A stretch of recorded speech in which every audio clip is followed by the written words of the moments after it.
Guys, we have got some last minute trading to do. The NFL draft is here. It is the 11th hour. Let's make some trades. So right now we're looking down at our boards from the last show. We've got our Superflex and our 1QB boards. Let's get into the spots that we want into this draft. So let's start out with our first trade. We're going Superflex, 12 team, PPR, start 10. If you want to get up to the 102, are you giving the 104 and a 24 first? No, because I don't want to get to the 102 that bad if I already have the 104. I could be convinced to do so if my quarterback room suggests that I do. If my quarterback room is, let's just say, Dakota Sky Prescott and Kenneth Pickett, or Kenneth Pickett and Scott's favorite quarterback, McCorkle Jones. If that's my quarterback room, yeah, I'm going to move up. I want some choice. I want some agency in my decision. So let's say you just wanted to get up to the 104, so at least you're just guaranteeing that you're getting one of the big three. Will you give up a 108 and a 24 first for the 104? No, not at this point, because I think I could probably get to the 105 and still feel okay about it. So is that a little bit cheaper? Maybe, maybe not.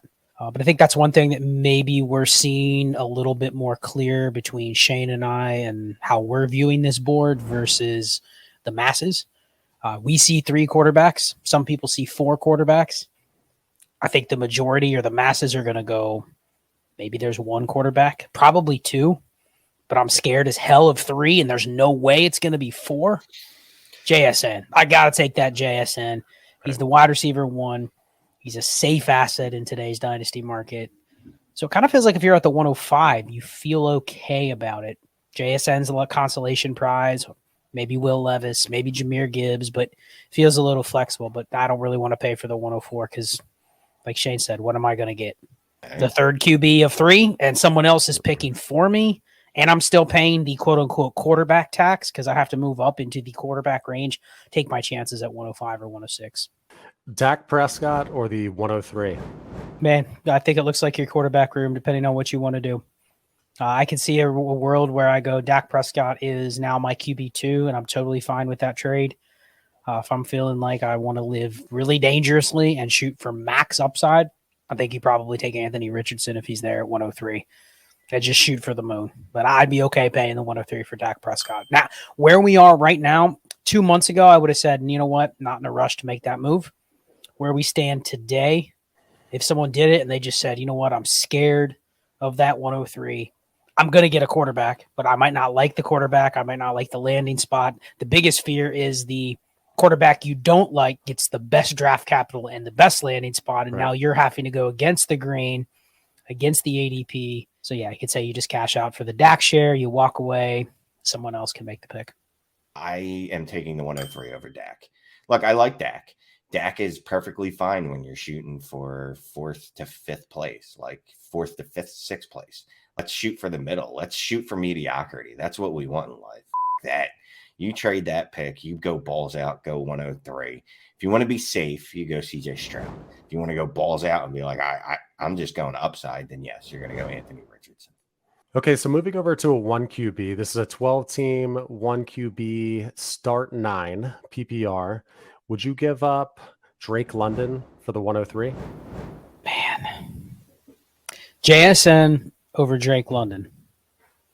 But there's a lot of risk in that JSN goes 102. And now I'm sitting here with 103, which is either a running back or a receiver that I like far less than Drake London. So I think I will lean Drake London if it's the 103. You could sell me on the 102 over Drake London, though. I hope you make that deal. I hope you trade Drake London for the 103, and then you do get stuck with someone else besides JSN. But you know what? I even hope more aptly and more ironically that you get JSN, and then you go, oh wait, now he needs to produce like I hope he can, because there ain't no way in this world I'm gonna go out on a limb that JSN is gonna see a target share anywhere near what Drake London did as a rookie. I know the community likes JSN more, which is pretty funny because they all hated him after he was hurt last year. It's hilarious how this moves. He's done absolutely nothing's changed between the time that he didn't play last year and today, but now all of a sudden he's like a top 10 dynasty wide receiver, which is just cool. I'll take Drake London every day of the week over him. Well, the combine He looked pretty good at the combine. I He think did that's what we kinda thought he was did going it. to do. People thought he was shifty and explosive. Everybody knew that. Like he's a super slot. He's I don't want to say Julian Edelman, but like he's think of the Patriots slot receivers. That's him. He's going to be awesome at that. And I'm not saying that in a derogatory manner at all. Just want that out there. It's just that Drake London, I believe, his upside's far superior. If you were wowed by JSN's combine, like if that got you in on him, then I don't know what you're doing, because nothing changed between when he played football in college and that combine. Okay, so looking at the 1QB board here at 107, Shane, you took Quentin Johnston, and Scott, you took Zach Charbonnet. So the question is, would you give up the 107 and a 24 first for the 102 and a 1QB? I will take the 2-for-1 against JSN, especially if it's two rookies. So if I could turn around and trade that future first for 107 on the clock and draft Quentin Johnston or Zay Flowers or Jordan Addison, give me two of them. So give me essentially two shots over JSN. If I have to pick a running back, all those receivers are gone. There's no more top 40 pick receivers or better. Then I could justify just taking the single pick at the 102 or the 103, wherever JSN is. You forgot the trade, didn't you? No, the trade is the 107 and the 24 first for the 102. And I'm just looking at Scott's board so I can criticize it. I don't like Scott's board much better than mine. He went with Quentin Johnston before me. Somehow Zach Charbonnet made it to him. So if I'm looking at Scott's board and Zach Charbonnet still on the board, no, I'm not making this deal. When I look at my board and it's Quentin Johnston, and then apparently I had a seizure and drafted Devin Achane after that, I would make that deal. I mean, the smart move is to take the pick. It is not to trade up to the 102. I'll add this point real quick. It's easy to say that now, but just remember what you're foregoing by making that move is what else could you do with the draft pick? We usually look at things as like it's either black or white, it's A or B, it's left or right.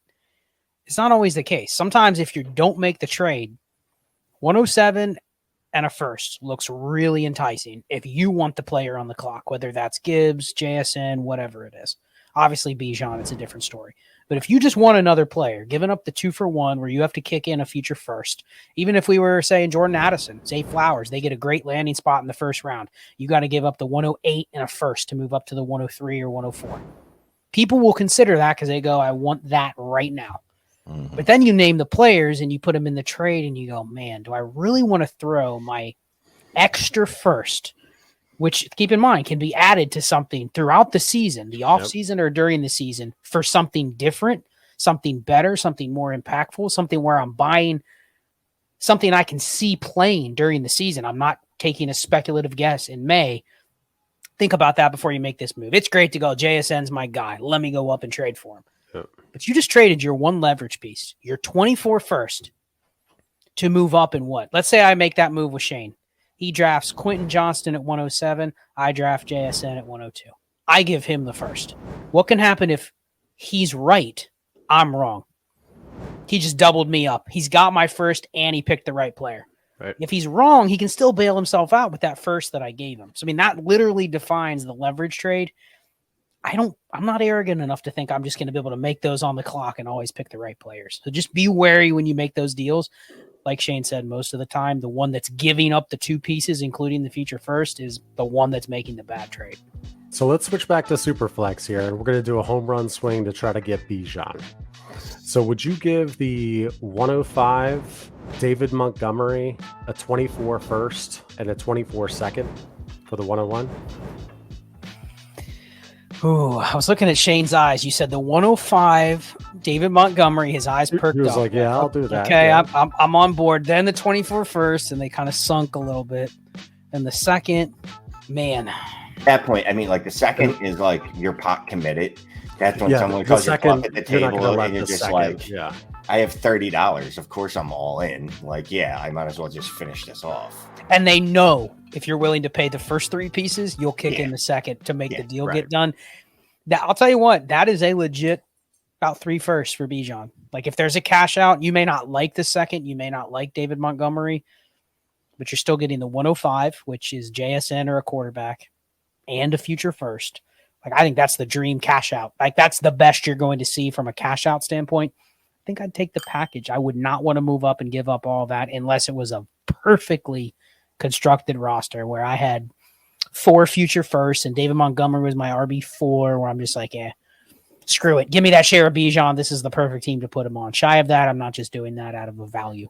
Would you give up Damian Harris and 2 random 24 firsts? Let's call them mid 24 firsts for the 101. I can definitely stomach that trade more. What if it was your only Harris. 2? Your only 2. Yeah, I know. You're getting Damian Harris on top. Damian Harris and your only 2 24 firsts for the 101. I just laughed because you said Damian Harris and Shane said yes. You could have said 5 firsts after that, and he would have already been committed to the deal. I mean, 2 firsts and Damian Harris, Shane. That's the reasonable price to pay for Bijan. Yeah. Yeah, but here's the problem, right? So looking at it on the other side, and like I said, I've had 101 in a few different leagues that I've tried to move. A couple leagues I have been successful, but it's been part of like a just huge, humongous package. That's a word. Look it up. And being on the other side of that and looking at it, like I don't know I could hit accept sending those firsts away, even though I like Bijan a lot. I mean, I really like him a lot. He's clearly the running back 2 in Dynasty behind Breece Hall. But I don't know, man. I'd have a hard time giving up 2 firsts for a running. He's still a running back. I don't know if I could actually hit accept, which is start 9, right? In this hypothetical world that we're living in. Start 10 in our Superflex world. Damn it. If it's start 9, I got no problem. You know what? Start 9, I'll do it. Start 10, they're my only firsts. What happened to 23? I don't have any 23 picks. I can't use any of them. That's all you got, brother. Jesus. My team looking. Am I a contender? The deal has expired. All right. Look, there's a lot of context that would have to go into that, but you could see like it would be hard for me to accept that as much as I think I should. Would you give up Jalen Waddle and DeAndre Swift for the 101? Yes.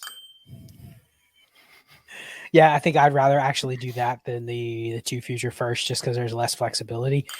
Even though if you said what's worth more, 2 random firsts or Jalen Waddle and DeAndre Swift, a lot of people would take the Waddle and Swift side, but it's more how my team's built, what I'm planning to use those firsts for. If I have Waddle and Swift, they're probably already on my roster for a reason. Either I have a really stacked roster or those were 2 of my core pieces. Why am I giving up the 2 pieces for the 1? Unless I have maybe a pick or 2 that I can hold in the back. If I have nothing else, I just can't envision a world where I'm absolutely just throwing those 2 pieces to get Bijan. It's probably the right team where I'm doing it. So I'm okay doing it. And the thing is, right? And when you put players' names to and not picks, it's, well, what could that pick turn out to be? Now, Jalen Waddle by himself is probably worth 2 firsts, right? So you would think, well, with DeAndre Swift, that's more than 2 firsts, except that other first in this hypothetical could be something that far surpasses DeAndre Swift and could be something that matches Jalen Waddle in my brain. Well, it's weird because the person with Bijan or the 101, I think 90% of people laugh at the 2 random firsts. No interest in accepting that trade if they're selling the 101. On the same token, if you have the 101, and Shane can attest to this because he has the 101, and he's probably tried to get trades like Jalen Waddle plus, you send the 101 for Jalen Waddle, and that manager is like, man, I already hit on that Jalen Waddle. He's a stud. I'm not really adding much to get that 101. And you're sitting here going, man, I need at least a first. So that's where I feel you start asking for a premier player and it doesn't get done. There's a disconnect on that second piece. So it's really weird talking through these trades because I think a lot of people would laugh at you if you offered 2 random firsts, but then you try to pivot off of Bijan to Jalen Waddle plus like a first, and people go, nah, that doesn't make sense to do it. I'll buy a running back with that other first. Yeah. Instead of give you the Jalen Waddle in the first, I'll just go buy, the Derrick Henry with that late first, and I'll just beat you with Jalen Waddle and Derrick Henry. We're going to switch back over to the 1 QB real quick for home run swings, but Superflex again, Devontae Smith and the 106 or the 101? 101.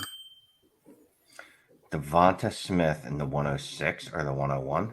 Mm-hmm. Yeah, no, that's a 101. I like Devonta Smith, but the 106 is like Jameer. So you're looking at Jameer Gibbs and Devonta Smith, and we just saw Devonta Smith's best year. No shade at all to him, but I can't imagine he does that again. 104? 104 Devontae. 104 is probably where you start getting to, okay, I got to seriously consider that because now I'm getting a quarterback or the JSN plus Devontae Smith for Bijan. Okay, but 106 feels like you're just getting forced into another player that you may or may not want. Yeah, the 103, 104, 102, obviously, but the 103, 104, you're like, yeah, I can get a quarterback in a super flex league. This makes a ton of sense. Like, I'm also getting, I'm not just trading Bijan straight up for Bryce Young or CJ Stroud, which feels distasteful to me. I am also getting Devonta Smith with him, so which makes me feel much, much better. So before we get into the 1QB trades, would you mind take a look down, hit that thumbs up, give us a like. We'd appreciate that. Easiest way to help out our channel. Hey, if you're feeling spicy, you could just hit that subscribe button if you like Dynasty football content. I promise you'll enjoy us. Are you giving up the 103, 104, and a 24 first in a single QB for the 101? Yes. Man, feels like if that's Gibbs versus Bijan, it's essentially 2+ firsts on top just to move from one to the other. And if that's JSN, it feels like the asset JSN is even closer to Bijan. I'm going to go against it, Shane. I know it's 1 QB, but I think there's a lot more flexibility with that 104 and that 24 first that I think I could probably move that for a player where you add that player into JSN. Like I potentially can move that package for Breece Hall. Those two pieces. And now I have JSN and Breece Hall for Bijan. Yeah, I think I'm taking the 3. Even though it's 1 QB, that's a big, big boy offer. Najee Harris in the 103 or the 101?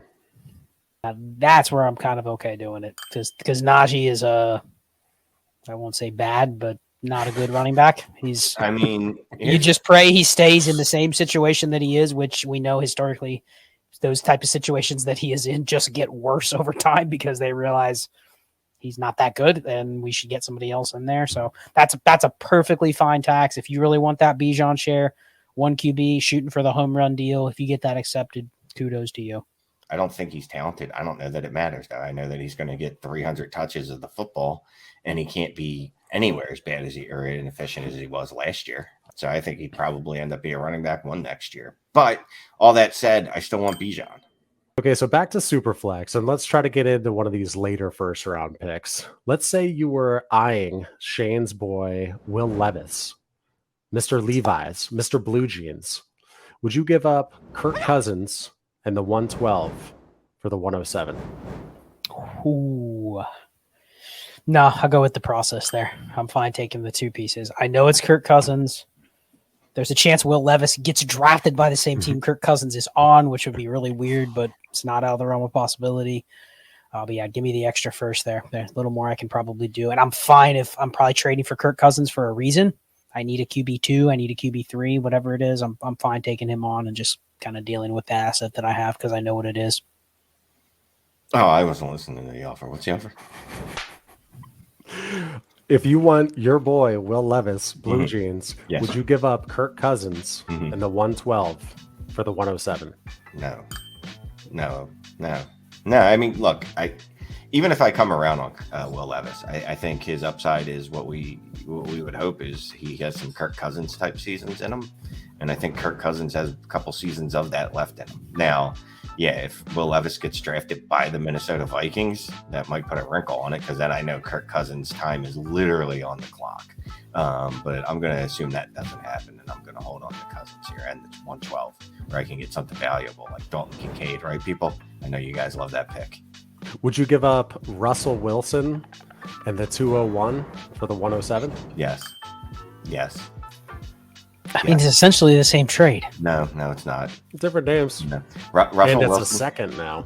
Russell Wilson has not been a productive, useful member of the fantasy community for some time. And even when he was only half interested, like some kind of redraft freaking player. No. Yeah, that's a slam. Scott agrees with me. Don't even let him waffle. I'll just say this. The quarterback market in the Cousins and Russell Wilson range is so flat. Basically, Shane's answer is I know Kirk Cousins will outproduce Russell Wilson for as long as they're starters, and there's no debate. I'm not saying I don't agree with him, but I think the value of the trades are basically the exact same. Now, you may say I want Kirk Cousins over Russell Wilson, but I also think, hey, if I'm fine with Russell Wilson, wherever he's going to fit in when I trade for him, probably my QB3. Say I have the 107 and I have 2 better quarterbacks than Kirk Cousins or Russell Wilson, and they just slide into my QB3 spot. I would rather have one of those 2 as my QB3 instead of draft Will Levis as my QB3 because I know what I'm drafting into with Will Levis. a guy I'm going to have to hold and see out to see whatever he becomes. It's not going to be able to flip him for a profit within 2 weeks because of where he landed. So I think in that context, yeah, I'm fine taking the third quarterback that's the veteran. I get a free pick. Then I can maybe pivot off of the Kirk Cousins or Russell Wilson. You've said that, Shane. Go down even further. Can I trade Russell Wilson to get a second in Jimmy Garoppolo and literally do the exact same thing again? Now I have a third quarterback still and another free second. So if we look at the Superflex board, Scott, you had Jordan Addison at 108. Shane, you had Zach Charbonnet, and obviously this is a fluid board. But would you take DK Metcalf or the 108? DK Metcalf. Yeah, you have to take the Callan over Zach, even if it is Charbonnet available. That's not how you say his name. Oh, whatever. I gave it a shot. You were like on another planet. Yeah. You it's like a 5-second pause before you answer. And then you're like, wait a second. You're cramming to remember the answer, the question. I knew the question, sir. Clay, this is why every once in a while you need to address Shane first and make him answer first. No, you're right. That'll keep him on his toes. How about the 106 or DK Metcalf? Now you're getting into the territory where I'd be maybe okay doing it, but I could still lean DK if I'm specifically wanting a receiver. I'll take DK. Yeah, because of 106. Let's see, what are we looking at here? We're looking at Gibbs or Levis. Gibbs, Levis, or Zay Flowers after he's drafted in the first round. Maybe I like the flexibility of the pick. I want to be bendy, so I'm going to take the pick. Okay, so looking back down at the 1 QB board here, would you give up the 108 for Isaiah Pacheco and the 204? Oh, yes, sir. Yes, sir. That's the cops going by because someone just committed theft on Scott. I'm not giving that up for Isaiah Pacheco. What happens to late round running backs, Scott? What happens to them? What about the late round running back you drafted at that 108, Devon Achane? 188 pounds. That's going to go in the third round. How about that? Wait a minute. Is this 1 QB? Yeah. Oh, 1 QB. Yeah, no, I'll take Pacheco. Sticking with 1 QB, would you rather have Rashad Bateman or the 107? Ooh, man. I'll take the 107. It's a reroll. Bateman. I mean, you move back to like the 110, 111, 112. I could justify taking Bateman, but I think you get a pretty strong reroll or a shot at Charbonnet. You either get a first-round receiver or Charbonnet at the 107, so I'm good with getting off that Bateman share. Shane, you first this time. Single QB, would you rather have DJ Moore or the 106? Who's on my board? Zay Flowers is at 106. Mm-hmm. And who's 107? Quentin Johnston. Man, I'm really threading the needle there because if you take that 106 and Zay Flowers isn't there, it gets ugly quick and I hate myself. I'll take DJ Moore. DJ Moore as well for me. You could justify getting a re-roll here if you could take Zay Flowers, Jordan Addison, Quentin Johnston, whoever you prefer. If you want to go cross-positional, you could get Jack Charbonnet. I know Shane's board, he's going to go before the 101, but I think it's a re-roll spot where if you want to just get out of the DJ Moore business, I get it. But per ADP-wise, you're looking at DJ Moore, who's a top 20 receiver, and you're drafting Quentin Johnston or Zay Flowers or Jordan Addison, who are all outside the top 30. So value-wise, DJ Moore is the value, but I could see people saying, I'm sick of that. I just want something new, a new toy that might be more appealing for somebody else to want. So let me go with that. So I could see that, but I'll take DJ Moore. Okay, so we went over a bunch of last-minute trades here, 11th hour trades. But guys, what are you doing right now in your leagues? How active are you in terms of jockeying around, making moves before the NFL draft? For me, I am using, there's a bunch of tools out there. None of them sponsor us, so find whatever one you want. I've been using the Dynasty hashtag or dynasty-daddy.com to use a way to measure team strength, roster strength, whatever you want to look at. But it's a really quick snapshot way to figure out, okay, who are the contenders, who are the pretenders in your league. I've been trying to go to these tier breaks. We went through the series 1 through 12. We looked at each pick. We kind of figured out, okay, where's the tier breaks? How's the market going to value this pick versus the pick after it or the pick before it? So I'm looking at those tier breaks, the 108, 109 range, and seeing, can I make really strong offers to get off of those picks for better picks next year. And a lot of people go, man, that 109, that's hard to trade for a random future first because I get to pick a pick now.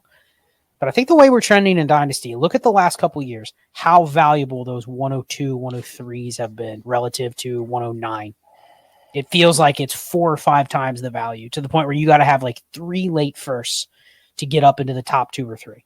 And next year looks the exact same way. So if I can make a strong bet against a team I don't think is very good, a team that I look and I go, okay, I don't really want to pick at the 108 or 109. Go back to our videos on those picks. And it was like, man, I got to pick somebody. I can't trade out. But it's also not a player there that I'm scared. If I trade them to a team, they're going to draft a player that's going to burn me and make their first better. So I'm just really looking for opportunities where I can get out of those picks for future value and do it before it becomes so obvious to everybody. Because once it's so obvious and I go, Shane, you want that 109? No, I hate that 109. Look at what's there. So you kind of got to do it now. And if you're wrong, okay, what do I lose out on? An extra Zay Flowers share, an extra Jordan Addison share, Quentin Johnston share. Like, I can live with that versus if I turn down potentially getting a high-end pick next year, I'm going to regret it because the high-end picks are so hard to come by. Cops are coming. Okay, I'm not doing anything. I don't care. The draft's in 2 days. Yeah, right. What? Yeah, right. How many trades have you sent out during this show? During this show, 2.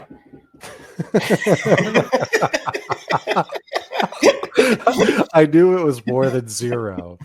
I'm just doing what I usually do, right? I don't change a lot. You know what I mean? Like, seasons don't particularly mean anything to me. Obviously, rookie picks are more valuable now. They're more tradable now. But as I see everyone hating on the class, I go, oh, okay. Let me get some more of these picks. I'll take some more, because I remember a long time ago, right? There was this class really heavy in wide receivers, and we all hated the class. Everyone. It was universally hated, panned. Not one person liked it. If you say you liked it, you're lying. I was here last year. Talking about last year. Every one of those wide receivers had a fatal flaw. Every one of those wide receivers had a problem with their profile. Something major. Some of them didn't break out until they were old. Some of them didn't have high target shares. We didn't like this class. And we were right as far as quarterbacks, because those were absolutely horrendous, right? I'm old enough to remember Justin Jefferson's ADP being 111. And I'm not saying this always happens, because it doesn't. Devonta Smith's ADP was, we were just looking at DLF in 2021. He was 110. I'll take shots with those picks. You know what I mean? Like, I'm fine taking shots with them. If I can get them cheap enough because of people's fear, then fine. Because, and Scott talks about this sometimes, now I got a helicopter going by, so I have to hold again. What the Next, there's going to be a fighter jet scoped by. Fucking dropping. Next, there's missiles. Scott talks about it all the time, right? Where a lot of times we, is not us specifically, but as a Dynasty community, we think we're, I don't want to say smarter than we are, but we kind of think we know what the outcomes are always going to be. We don't, you know? We just don't. So if I can get picks for 110, 111, 109, 107, etc., if I can get these fairly cheap, I'm going to do it. If I look at my roster and I go, I got a good team. If someone wants a 24 first, maybe I will ship them a 24 first for the 107. Now, I have to be, this isn't one of like those flimsy teams. Like, that's like, oh, if you pull one piece out, the whole Jenga board disintegrates. Right. But if I have a roster that I know is good, is that definitely going to be a contender short of, you know, an apocalypse, I might move a 24 first to get it back into this class. All right. So good luck with your 11th hour trading. If you haven't already seen it, you're going to see a playlist pop over top of Shane's face here. We did 12 shows on the 2023 picks. Scott, you're also going to have a playlist pop over your face. It's randomly going to be the running backs. Take a peek on that list. There's a lot of old videos. Tell us who needs a refresh. We'll see you next time. Elderly.